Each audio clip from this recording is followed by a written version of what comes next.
Kehidupan di tengah-tengah dunia ini tidak selalu aman. Tidak selalu tanpa hambatan atau tantangan. Masalah dan persoalan telah banyak menguburkan impian dan masa depan banyak orang.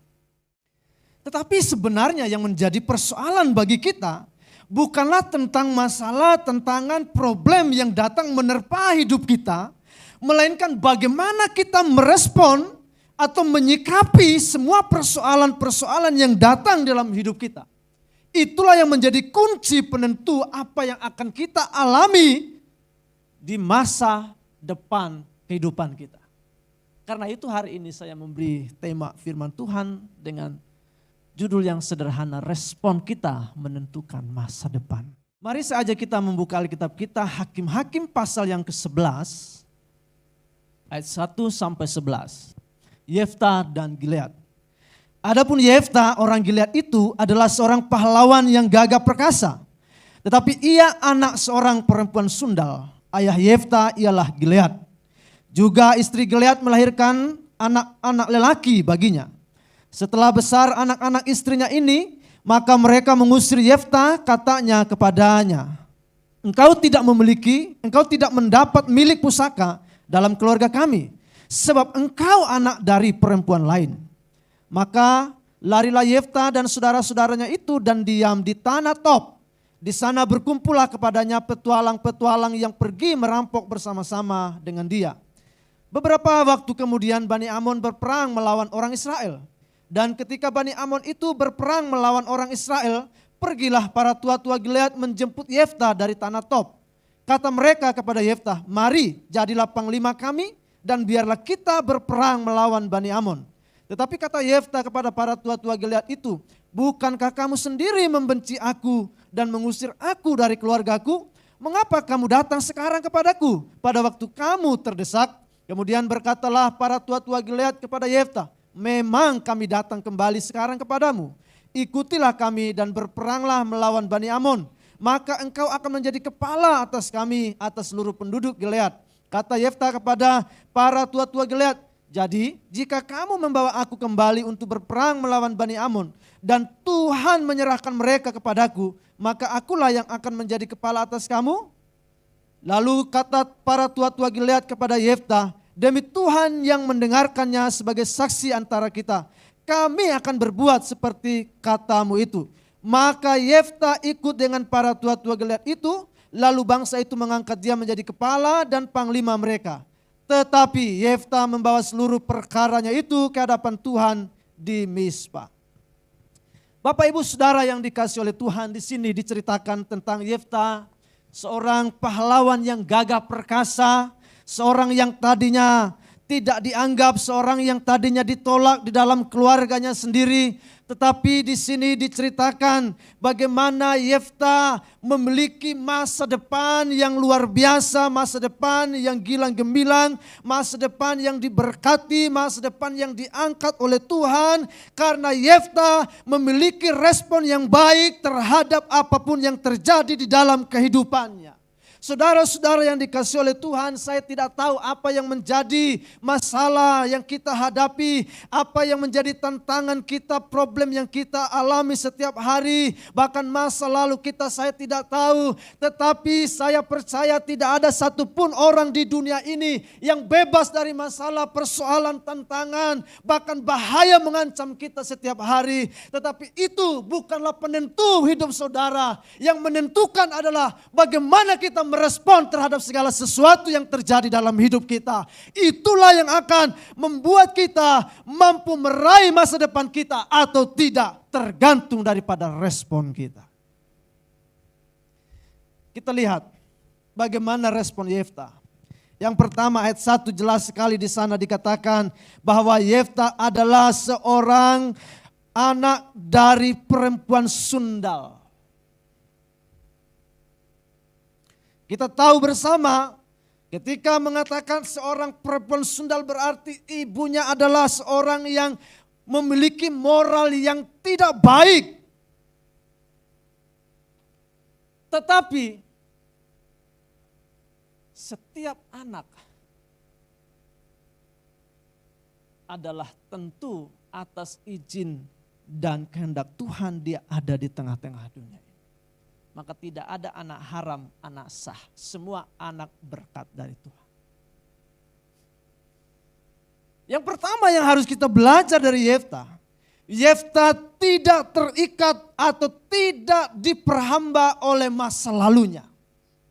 Yefta tidak hidup terikat oleh masa lalunya.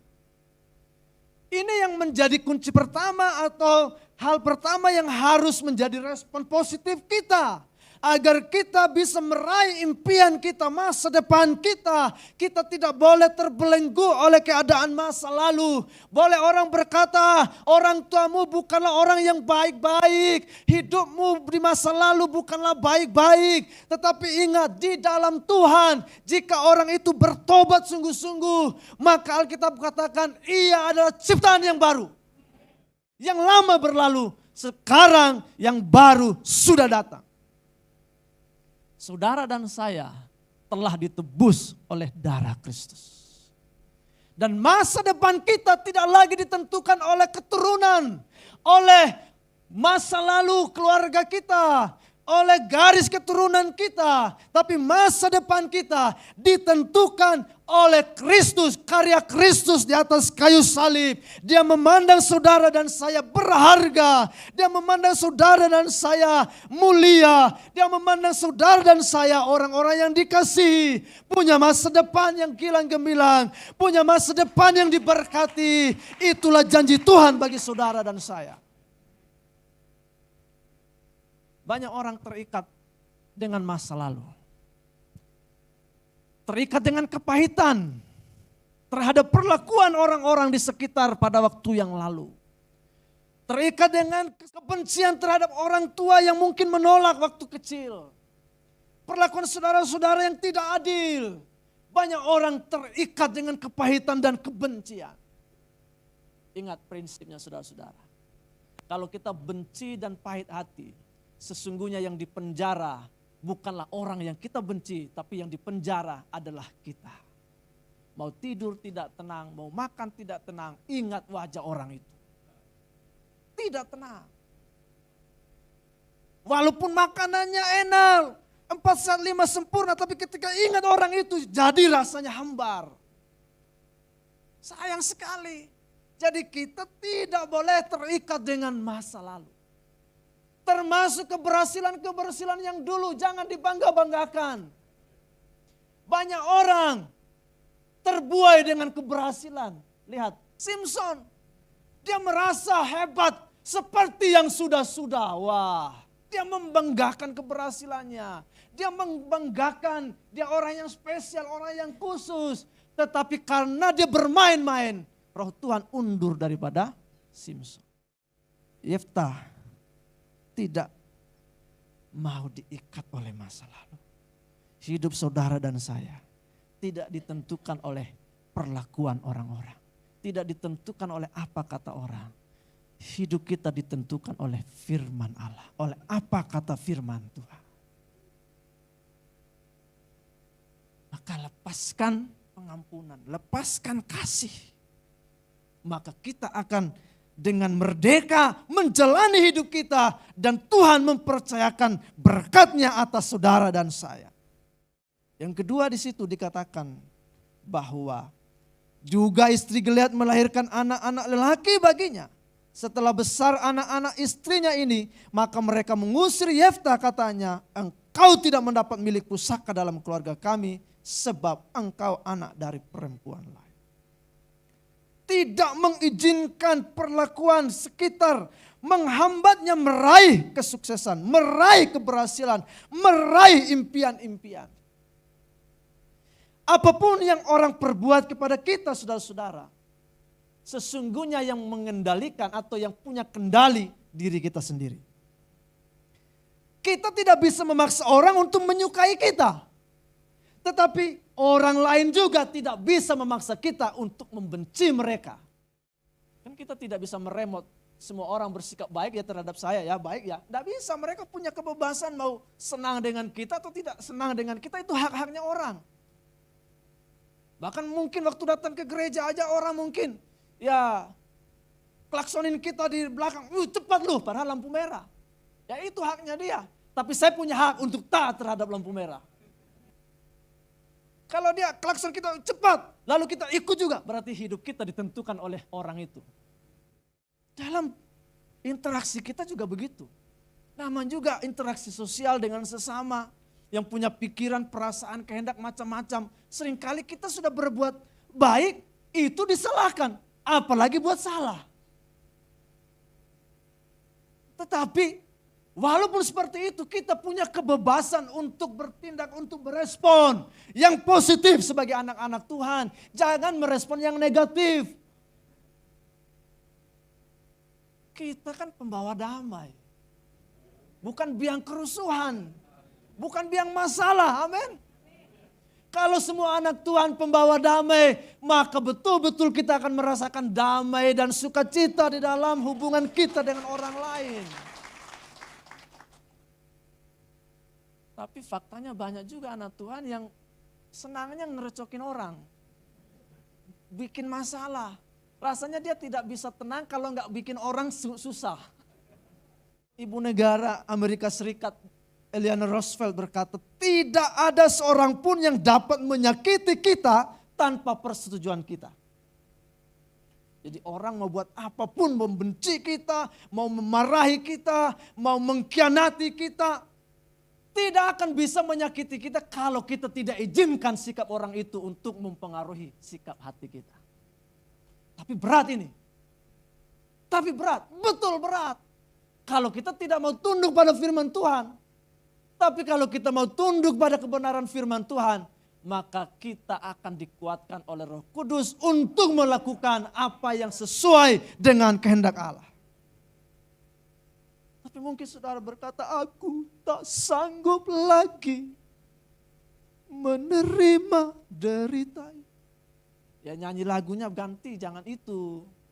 Ku tak akan menyerah, kan begitu. Jadi tidak ada seorang pun yang dapat menyakiti kita tanpa persetujuan kita. Respon kita lah satu-satunya yang tidak bisa diambil orang. Respon kita lah satu-satunya yang tidak bisa diganggu oleh orang lain. Itu hak yang tidak bisa diambil, diganggu gugat. Itulah merupakan modal kita untuk meraih masa depan kita. Satu kisah saudara-saudara, kisah nyata seorang Yahudi bernama Viktor Frankl. Dia adalah seorang yang termasuk dalam korban kekejaman Nazi Jerman. Partai Nazi, Partai Nasional Sosialis Jerman. Di bawah pimpinan Hitler. Dia berhasil keluar dari kamp konsentrasi maut Nazi Jerman. Apa yang menjadi rahasianya? Dia selamat karena memilih untuk merespon kekejaman itu dengan cara yang benar. Memang kita tidak membenarkan setiap perilaku yang jahat. Tentu kita tidak bisa membenarkan itu. Tetapi kalau itu terjadi pada kita, ada satu kebebasan kita yang tidak bisa diganggu gugat. Respon kita tadi. Kesehatan kita boleh diambil. Keluarga kita boleh diambil. Harta kita boleh diambil. Tapi respon kita tidak bisa diambil. Itu yang dialami oleh Ayub. Itu yang dialami oleh Yusuf. Ayub hartanya diambil. Kesehatannya direnggut. Bahkan istrinya jadi pendamping hidupnya sendiri. Tidak sependapat dengan Ayub. Tapi Ayub punya respon yang baik. Apakah kita hanya menerima yang baik saja dari Tuhan? Kau bicara seperti perempuan gila saja. Yusuf pun seperti itu. Nah, Viktor Frankl tadi, dia memiliki sikap yang positif. Dia berpikir sesuatu yang baik. Dia mengembangkan hidup yang bermakna di tengah-tengah kesulitan. Dia berkata manusia dapat kehilangan segala sesuatu yang dihargainya. Kecuali kebebasan manusia yang sangat fundamental. Yaitu kebebasan untuk memilih sikap atau reaksi terhadap segala sesuatu yang terjadi. Kebebasan untuk memilih cara atau merespon dengan cara yang baik. Lebih lanjut, Viktor Frankl berkata arti hidup dapat ditemukan dalam setiap situasi. Bahkan termasuk dalam penderitaan. Arti hidup bisa kita temukan dalam setiap situasi, bahkan di tengah-tengah masalah. Arti hidup bisa kita temukan bukan hanya pada saat nyaman, tetapi juga pada saat tidak nyaman. Dan Alkitab sudah membuktikan itu, saudara-saudara. Seringkali kondisi tidak nyaman membuat kita lebih menghargai kehidupan ini. Adam dan Hawa menjadi pecundang karena mereka ada dalam situasi yang nyaman. Segala sesuatu yang ada dalam taman ini boleh kamu makan. Semua Tuhan siapkan. Semua Tuhan sediakan. Semua Tuhan berikan. Tapi pada akhirnya mereka pecundang, kalah hanya karena tidak taat pada satu pohon yang buahnya dilarang. Sementara Ayub, dia berhasil menjadi pemenang di tengah-tengah kesulitan, di tengah-tengah penderitaan. Hanya dari kata orang selama ini aku tahu tentang Tuhan itu. Tapi sekarang mataku sendiri yang menyaksikan. Ayub keluar sebagai seorang pemenang dari tengah-tengah kesulitan, dari tengah-tengah penderitaan. Sedangkan Adam dan Hawa jadi pecundang di tengah-tengah kenyamanan. Maksud saya apa? Apakah kita harus selalu berkata dan menceburkan diri kepada masalah, pada penderitaan? Tidak. Kita tidak cari masalah. Kita tidak mencari penderitaan. Tapi kita tidak bisa menolak adanya realitas kesukaran, tantangan di tengah-tengah dunia ini. Amin. Sebab faktanya adalah dunia yang kita hidupi ini adalah dunia yang sudah jatuh, sudah rusak akibat dosa.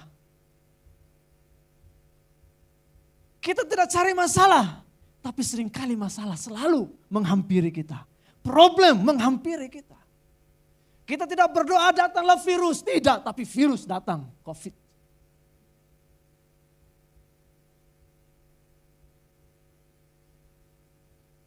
Dan di tengah-tengah virus COVID yang mengglobal itu, saya percaya banyak orang semakin menggantungkan hidupnya kepada Tuhan. Karena dia sadar betapa rentannya hidup kita.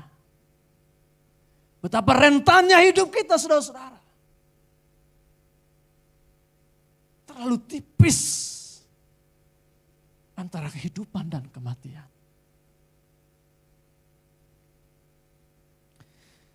Dan banyak orang dan contoh-contoh yang memberikan kita teladan bagaimana mereka bersikap, berespon dalam keadaan yang menderita, yang sukar dengan cara yang benar. Dan mereka menjadi orang yang produktif, orang-orang yang menaklukkan masa depan, orang-orang yang berhasil meraih impian-impian mereka.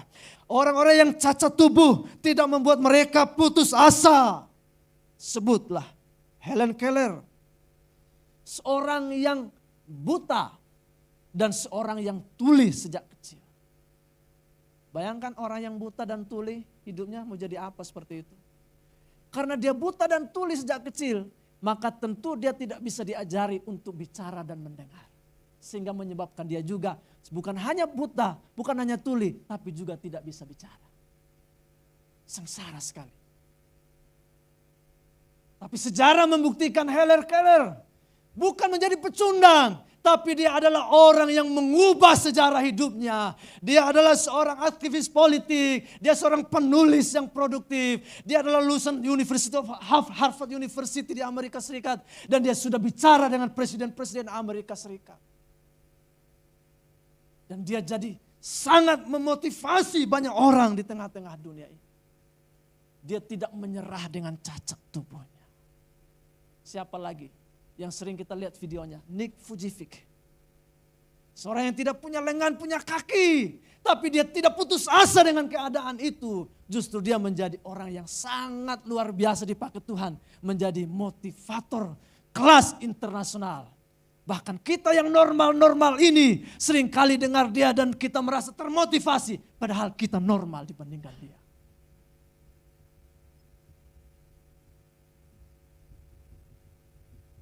Siapa lagi saudara-saudara yang cacat tubuh tapi tidak membuat mereka putus asa karena respon mereka. Presiden Amerika Serikat, Franklin D.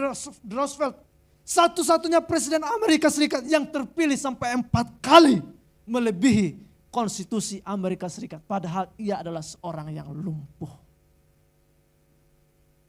Dia tidak menyerah. Kita semua normal, amin. Kalau ada dari antara kita yang mungkin memiliki ketidaknormalan secara umum dalam bagian tubuh kita, itu bukan alasan untuk berputus asa. Itu bukan alasan untuk kita menyerah. Sebab masa depan kita, Tuhan yang menentukan. Dan itu sangat bergantung bagaimana kita meresponi. Apakah kita mau bersyukur? Lagu terakhir yang kita nyanyikan. Ku mau selalu bersyukur, selalu bersyukur. Itu yang harus menjadi respon kita. Dengan mengeluh kita tidak akan menyelesaikan masalah kita. Dengan bersungut-sungut tidak akan menyelesaikan masalah kita. Dengan menyalahkan orang lain, dengan mengutuki Tuhan tidak akan membuat solusi dalam hidup saudara dan saya. Dianggap bodoh tidak membuat orang berputus asa, menyerah untuk menggapai impian. Sebut siapa? Thomas Alva Edison. Yang karyanya yang kita nikmati. Kita bisa menikmati penerangan lewat lampu ini.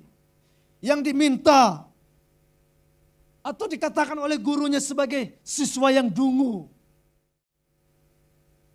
Albert Einstein, orang yang sangat cerdas. Diminta gurunya, orang tuanya agar anaknya dikeluarkan dari sekolah. Karena dianggap terlalu bodoh untuk mengikuti mata pelajaran. Siapa lagi? Stephen Hawking, penemu partikel Tuhan. Di abad sekarang ini, teman-teman sekelasnya pernah bertaruh sekantung permen. Mereka bertaruh orang ini tidak akan jadi apa-apa dan tidak akan jadi manusia yang berguna. Tapi kita lihat, orang yang saya sebut tadi, yang tidak dianggap bodoh, tapi memiliki respon yang baik terhadap situasi, terhadap keadaan. Mereka lah orang-orang yang bisa meraih masa depan. Saudara dan saya, apalagi kita sudah ditebus dengan darah Kristus. Diberikan janji-janji oleh Tuhan. Disertai Tuhan setiap hari. Saudara dan saya pasti akan memiliki hidup yang diberkati. Masa depan yang diberkati oleh Tuhan. Sekalipun persoalan masalah ada. Tapi itu adalah sarana pembentukan karakter kita. Sarana membuat kita semakin unggul, semakin kuat. Semakin bermental baja, tidak mudah menyerah. Itu yang dilakukan oleh Yefta. Pertama, dia tidak terikat dengan masa lalu. Yang kedua, dia tidak mengizinkan perlakuan orang-orang di sekitarnya menghambat masa depannya. Yang ketiga, ayat yang ke-9 dikatakan di sana. Kata Yefta kepada para tua-tua Gilead, jadi jika kamu membawa aku kembali untuk berperang melawan Bani Amon dan Tuhan menyerahkan pada mereka kepadaku, maka akulah yang menjadi kepala atas kamu. Yefta tidak bicara, nanti kalau kita kalah gimana? Nanti kalau saya tidak bisa pimpin gimana? Tapi Yefta bicara dengan kalimat yang positif. Kalau Tuhan serahkan mereka kepadaku. Kalau Tuhan menyerahkan mereka. Artinya Yefta memiliki sikap optimis untuk masa depannya. Dengan kalimat lain, Yefta punya iman untuk masa depannya. Bapak Ibu Saudara yang dikasihi Tuhan. Kita sebagai anak-anak Tuhan sudah diberikan hak istimewa oleh Tuhan untuk mengimani apa yang Tuhan perbuat dalam hidup kita. Jadi mari kita beriman kepada Tuhan. Bahwa Tuhan pasti akan selalu menolong, menyertai kita. Tuhan tidak akan pernah meninggalkan kita, membiarkan kita. Tuhan pasti melakukan yang terbaik. Yeremia 29 sudah jelas di sana katakan bahwa rancangan Tuhan itu selalu yang terbaik bagi saudara dan saya. Masa depan yang indah, masa depan yang gilang gemilang, yang penuh dengan harapan. Sikap pesimis, sikap negatif, itu hanya akan membunuh semangat kita. Itu hanya akan mengecilkan daya kekuatan yang kita miliki. Mari kita kembangkan sikap yang penuh dengan optimisme. Sikap yang positif dalam hidup ini. Sikap mengasihi Tuhan lewat seluruh segenap hidup kita. Maka apapun yang kita perbuat dengan segenap hati, dengan penuh semangat, dengan antusiasme yang tinggi, dengan sikap optimisme, dengan penuh iman. Maka Tuhan pasti akan memberkati. Kalau kita malas-malas ya, Tuhan mau berkati juga. Ya, Tuhan merasa bersalah pada dirinya sendiri. Ya, tanda petik ya. Ini orang tidak bertanggung jawab, lalu aku memberikan sesuatu, merasa bersalah. Ketika Tuhan memanggil murid-murid, mereka lagi ngapain? Lagi duduk-duduk santai-santai di lapot tua? Tidak. Mereka lagi bekerja loh, lagi menjala ikan. Dipanggil. Bahkan Matius, pemungut cukai, lagi di mana? Lagi di meja cukai, lagi bekerja dia. Tuhan panggil. Orang-orang yang bersemangat, Tuhan pakai. Orang-orang yang giat, orang yang rajin, Tuhan pasti berkati. Ya kalau kita malas-malas, santai-santai, lalu merohanikan, Tuhan Engkau berkati aku. Puasa 40 hari 40 malam, tapi malas. Lalu kita merasa karena kita doa, membuka pintu surga. Lalu kita merasa Tuhan berkati. Tuhan gak bertanggung jawab. Tuhan seperti itu tidak bertanggung jawab. Tapi saya percaya, kalau kita rajin, kalau kita bersemangat, kalau kita optimis, memiliki sikap yang optimis, baik pikiran kita juga seperti itu, perbuatan kita juga positif, seluruh gerak-gerik kita positif, maka berkat akan datang pada orang-orang seperti itu. Orang seperti itu pasti punya masa depan yang diberkati. Terakhir saudara, ayat 11. Maka Yefta ikut dengan para tua-tua Gilead. Lalu bangsa itu mengangkat dia menjadi kepala dan panglima mereka. Ingat. Tetapi Yefta membawa seluruh perkara itu ke hadapan Tuhan di Mispa. Yang terakhir. Respon seperti apa yang harus kita miliki. Atau sikap seperti apa yang harus kita miliki untuk menikmati masa depan yang diberkati oleh Tuhan. Yang pertama saya ulang. Jangan terikat oleh masa lalu. Garis keturunan kita bukan penentu masa depan kita. Kalau saudara dan saya diizinkan Tuhan ada di tengah-tengah dunia ini, berarti Tuhan punya rencana yang spesifik bagi saudara dan saya. Temukan itu. Yang kedua, jangan izinkan perlakuan atau keadaan sekitar, perlakuan yang buruk menghambat kita untuk meraih masa depan kita. Yang ketiga, kita harus memiliki sikap optimisme akan masa depan kita. Bahasa rohaninya kita harus memiliki iman kepada Tuhan. Dialah penentu. Yang terakhir, serahkan segala sesuatu kepada Tuhan. Maka Yefta menyerahkan perkaranya kepada Tuhan. Pada akhirnya kita harus sepakat Bapak Ibu. Bagaimanapun kehebatan latar belakang saudara. Mungkin diberikan warisan oleh orang tua. Tapi anak atau seseorang yang tidak siap dengan warisan, itu pun tidak akan menjadi berkat bagi masa depannya. Anak yang bungsu tidak siap dengan warisan. Akhirnya dia menghambur-hamburkan. Tidak siap. Banyak kisah juga terjadi di sekitar kita. Diberikan puluhan M oleh orang tua. Karena merasa diberikan warisan, habis dalam sekejap. Tidak bertanggung jawab. Punya pengetahuan yang hebat. Tapi kalau dia mengandalkan pengetahuannya saja, mengandalkan keterampilan, punya kekuatan kesehatan, dia merasa hebat, merasa kuat, dia andalkan dirinya. Kitab Yeremia berkata, terkutuk orang yang mengandalkan dirinya sendiri. Tapi diberkati orang yang mengandalkan Tuhan. Maka yang terakhir ini tidak boleh kita lupakan. Serahkanlah perkara kita kepada Tuhan. Serahkanlah biar Tuhan yang bekerja di dalam segala sesuatu. Sekalipun perkara itu begitu mudah menurut kita. Tetapi seringkali kita jatuh dalam perkara-perkara yang mudah pula. Karena kita terlalu mengabaikannya, meremehkannya. Bapak Ibu Saudara, bagaimanapun kehebatan, keterampilan, keahlian, bahkan pendidikan yang kita miliki, kita tidak berkuasa atas masa depan.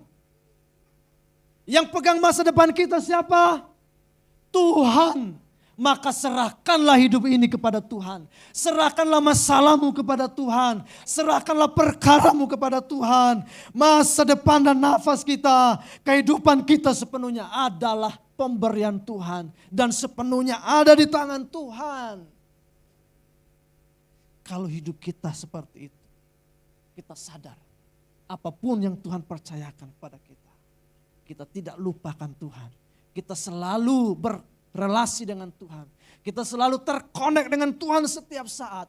Maka pada akhirnya masa depan itu bukan hanya masa depan yang membuat hidup kita mudah, membuat hidup kita menikmati berkat-berkat. Tapi masa depan kita lah masa depan yang menjadi sebuah persembahan, menjadi sebuah ibadah kepada Tuhan. Masa depan yang menyenangkan hati Tuhan. Masa depan yang memuliakan Tuhan. Dan itulah tujuan puncak dari kehidupan kita. Apapun yang kita miliki, apapun yang kita punya, termasuk detak nadi kita, nyawa kita, kehidupan kita, haruslah untuk Tuhan. Dengan demikian, kehadiran kita, keberadaan kita, eksistensi kita tidak sia-sia, tapi benar-benar berguna, berdampak sesuai dengan rencana Tuhan. Amin buat firman Tuhan.